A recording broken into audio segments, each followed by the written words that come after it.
বেটাই ফোনও ধরতাছে না, আর এতক্ষণ ধরে বয়া করে রাখছি, কোনে আকাম কাম করলো না কি আনলো বুঝতেছি না বিষয়টা তো বাবার।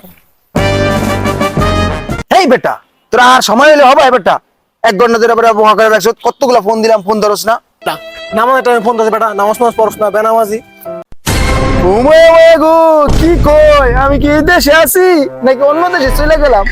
যে পোলে পশ্চিম ফিরে 5 খায় না, ওই পোলে বলে নামাজ পড়তে গেছে, এটাও আমার বিশ্বাস করা লাগবো। এই বেটা কি করছ, এখন 5 ওয়াক্ত নামাজ পড়ে তুইও পড়িস বেটা, না জাহান্নামে যাবি।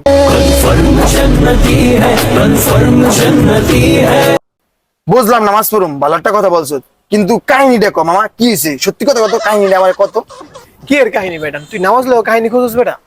না মামা কাহিনী কিছুই না, কিন্তু কিরে এই জুতা কেন, কালকে তোর পায়ে এই জুতা দেখি নাই, জুতা পাইছিস কি তুই? কালকে রাত্রে এক জায়গায় গেছিলাম, মুষ্টা খেয়ে জোতাটা ছিঁড়ে গেছে গা, তাই মসজিদে গেছিলাম জোতাটা এক্সচেঞ্জ করতে। আরে পাপির দল, এত নষ্ট হয়ে গেছে গা বেটা, মসজিদে তুমি গেছে জুতা চুরি করতে? আহ হেই বেটা, চুরি মানি? মুসলমান মুসলমান কি হয়? ভাই হয় তো ভাই জোতা ভাই আনছে, তোর সমস্যা কোথায়? কি না কি কইলি, কিছুই তো বুঝলাম না। কি তো কয় ভাইয়ের ডা ভাই আনছে, সমস্যা কোথায়?